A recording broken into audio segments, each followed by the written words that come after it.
Présentation Ousmane Dao. Mesdames et messieurs, bonjour à la une de cette session d'information. Journalisme et intelligence artificielle, risques et opportunités au Mali. C'était le thème d'une table ronde hier à l'occasion de la Journée internationale de la liberté de la presse. Est-ce que ces deux sont compatibles? Mariam Konaté nous en dira un peu plus. Pendant la période de la saison des pluies, il n'est pas rare de voir par-ci par-là à Bamako des immeubles qui s'effondrent. La faute à qui? Aux architectes, aux maçons ou même bien souvent aux propriétaires? La réponse sera avec Tanavet Sangari.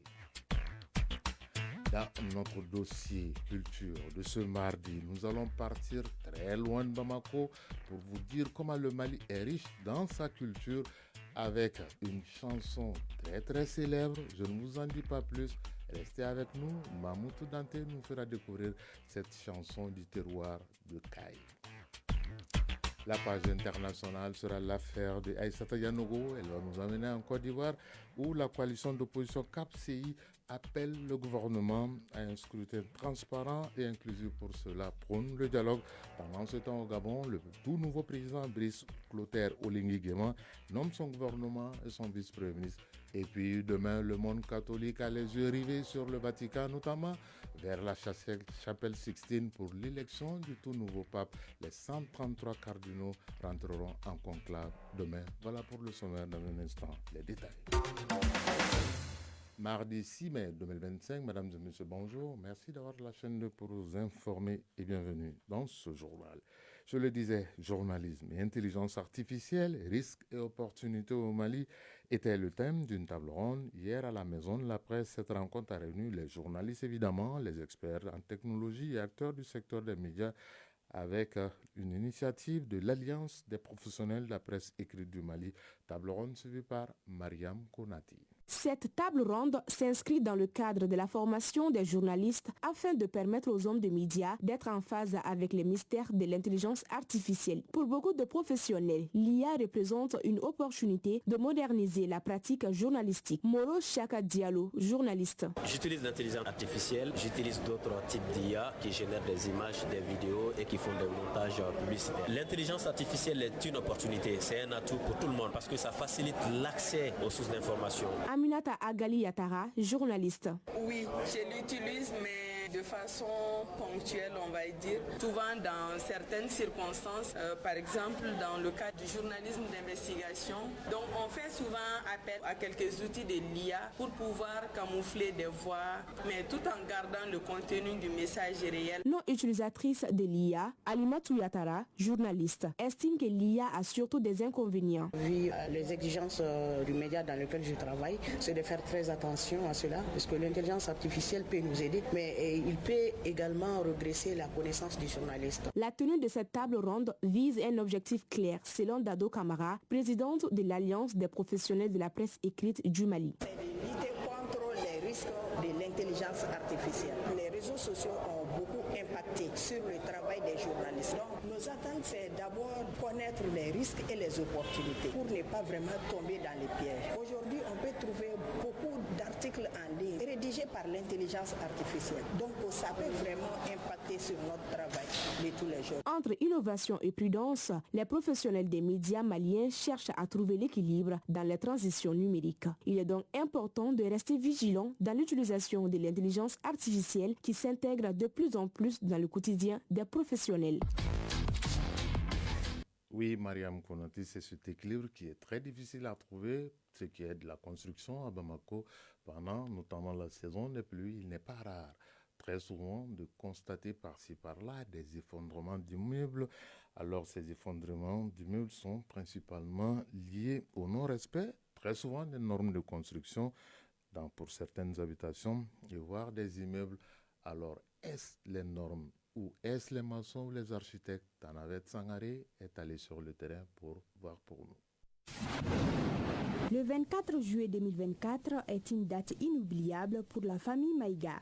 Alors qu'elle s'apprêtait à passer une journée normale comme d'habitude, un vent violent a soufflé, causant de nombreux dégâts à l'extérieur de la maison. Les bourrasques ont fragilisé les structures et soulevé les tuiles, exposant ainsi la toiture aux infiltrations d'eau. Bref, leur maison s'est effondrée et ils ont été obligés de déménager de Yirimadjo à Sirakoro. Suleiman Maïga, chef de la famille. Notre maison était construite sur un cours d'eau. On a été confronté à beaucoup de problèmes.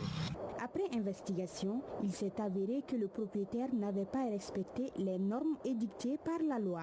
Pour des raisons de sécurité, le propriétaire d'un bâtiment doit tout d'abord avoir une autorisation de construire délivrée par la Direction nationale de l'urbanisme et de l'habitat. Abdoulaye Deyoko, urbaniste. Le propriétaire du terrain introduit au secrétariat général de la mairie un dossier comprenant une demande timbrée adressée au maire contre un reçu. Maintenant, la demande comprend le lieu d'implantation des travaux de construction, les zones traversées par les voies et les réseaux, la nature, la destination et la description de l'ouvrage. Des règles que Oumberté n'a pas respectées aussi, mais assume sa faute.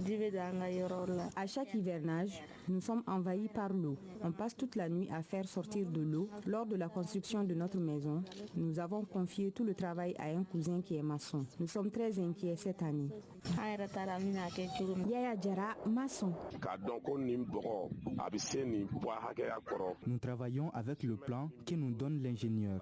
Cela nous permettra de mieux concevoir les éléments servant à bien construire ou à décorer un bâtiment.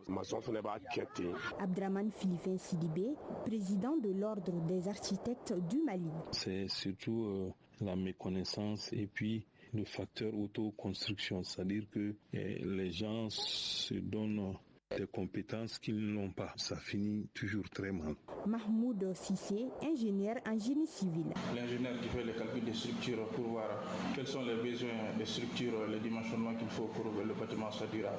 Donc après ça, on passe à la troisième étape qui est la réalisation.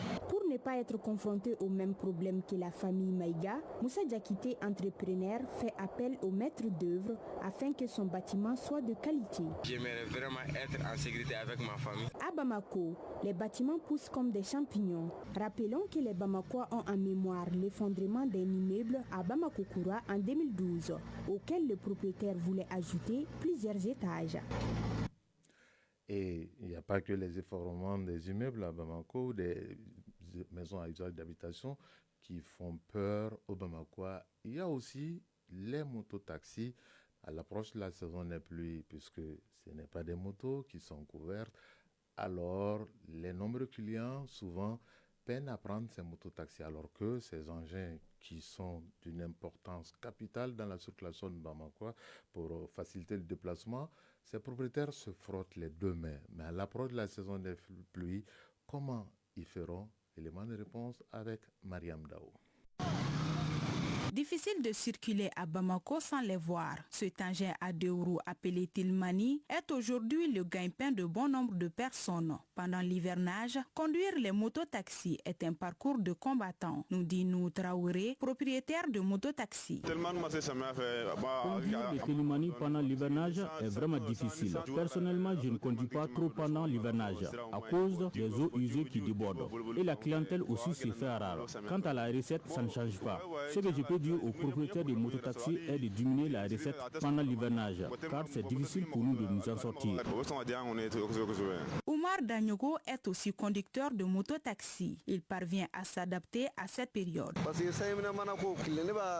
Pendant l'hivernage, j'ai fait mes courses avec des imperméables. En cas de pluie, j'en donne un au client. C'est difficile car la clientèle diminue. Cela est dû à l'état des routes car elles deviennent le plus souvent impraticables. Le problème des eaux usées nous fatigue tous. La saison dernière, j'ai perdu 2 fois mes chaussures et mon téléphone portable.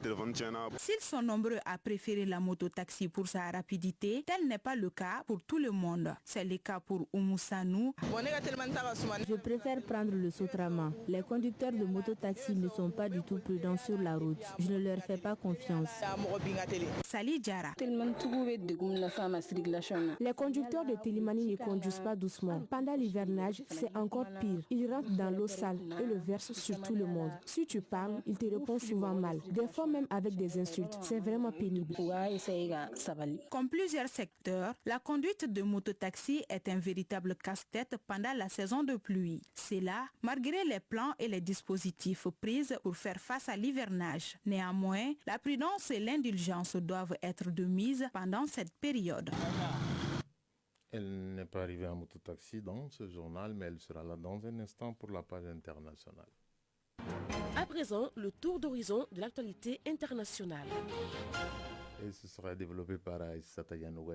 Bonjour et bienvenue. Bonjour Ousmane Dao. Tout d'abord, en Côte d'Ivoire, la coalition d'opposants CAP Côte d'Ivoire appelle au dialogue pour un scrutin transparent et inclusif. Cette coalition, formée le 10 mars 2025, regroupe plusieurs figures de l'opposition, telles que Pascal Affi-N'Guessan du FPI, Charles Blé-Goudé du COGEP ou encore Tidjane Cham du PDCI. À savoir que cette coalition compte organiser un meeting le 31 mai prochain à Abidjan pour réclamer notamment la réinscription des leaders politiques radiés de la liste électorale. Le ministre porte-parole du gouvernement Amadou Coulibaly a souligné que les élections du 25 octobre prochain seront apaisées, démocratiques et transparentes. Ousmane Dao au Gabon, le président Brice Oligui Nguema nomme son gouvernement. Et c'est un gouvernement composé de technocrates dont 30 membres contre 35 avec l'équipe précédente d'une moyenne d'âge de 45 ans. Il compte également un vice-président de la République et un vice-président du gouvernement. Quant au poste du Premier ministre, il n'existe plus dans la nouvelle constitution gabonaise et c'est le président du Gabon, Brice Oligui, Clotaire Oligui Nguema, qui a annoncé cette liste. On va prendre la direction du Nigeria où la fermeture des camps de déplacés de Maïdougouri se poursuit.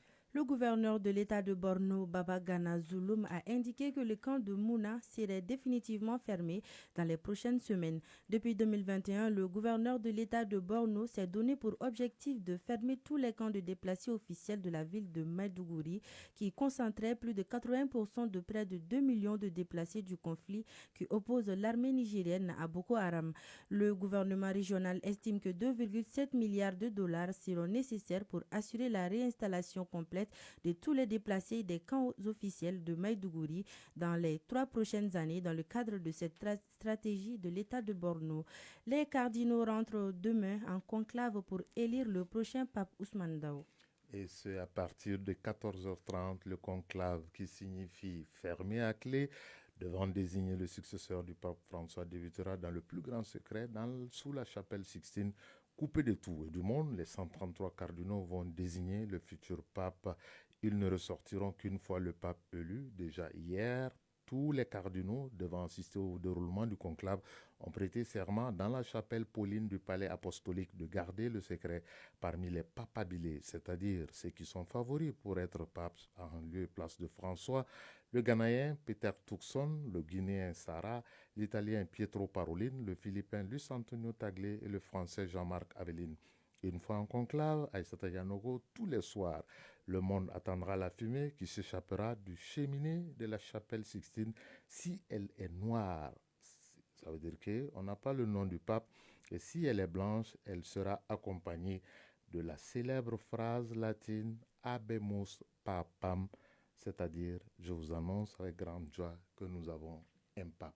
Et nous, on va parler de culture dans ce journal après la page internationale avec une chanson très très célèbre dans le répertoire kaïsien, plus précisément du côté des Kenyeba. Et cette chanson, c'est quoi? Mamoutou Dante pour plus de détails. Culture. Toutes nos cultures sur la chaîne 2. Folklore du terroir relevant de la première région, la chanson sous nom diminutif du nom Sununkun pour d'autres, Sunu Maye en malinké, qui veut dire Sununkun n'est pas présente, a été un véritable facteur de paix et de cohésion sociale dans les temps.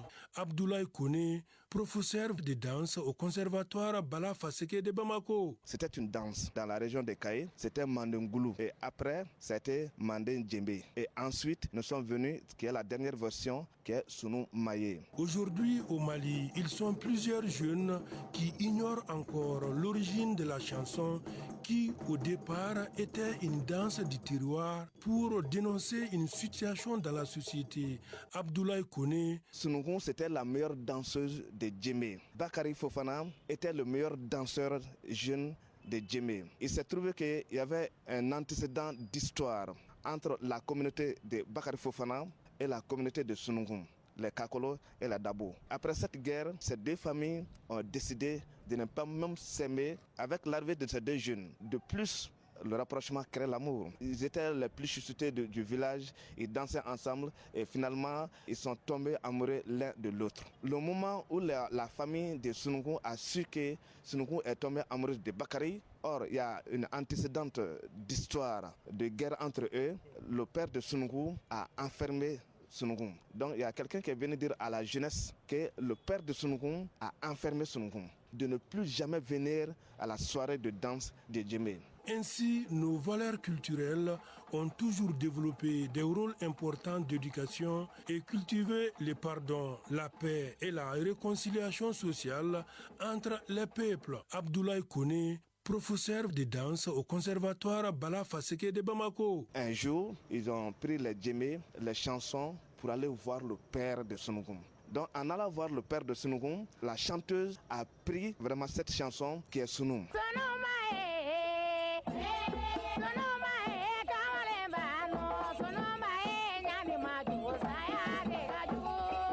On ne voit pas Sunugun. Si ce n'est pas la mort, toute autre question sur Sunugun peut être réglée. C'est ce que ça veut dire. C'est comme ça, le chef de village s'est ajouté à eux. Ils sont allés voir le père de Sunugun. Le père a accepté. Et ce jour-là, le père a fait sortir Sunugun et donné ça au chef de village ainsi que toute la jeunesse du village. Donc ça a été un facteur de paix et de cohésion sociale entre les deux communautés. Plusieurs années après la version de l'orchestre Sozi de Djamou, la chanson Sunu a inspiré plus d'un dans le répertoire malien. C'est le cas de Massamou Wele Diallo, professeur de musique, qui a chanté une nouvelle version en 1968. Il ne s'appelle pas Sunu, mais qui s'approche à Sunu, qui s'appelle Sulumba. Sulumba, c'est le nom d'une femme que j'ai imaginée. C'était une sorte d'adieu à la femme là. L'inviter à venir avec elle au Mali ou se séparer. Sulumba, Jamala, Yelala, Yela. Sulumba, Nebe, Taga, Mali, Dela. Sulumba, je t'aime bien, mais je retourne à mon pays. La culture a été toujours un puissant moyen de réunir les peuples autour d'un idéal commun sur fond d'une convivialité majeure pour un avenir radieux.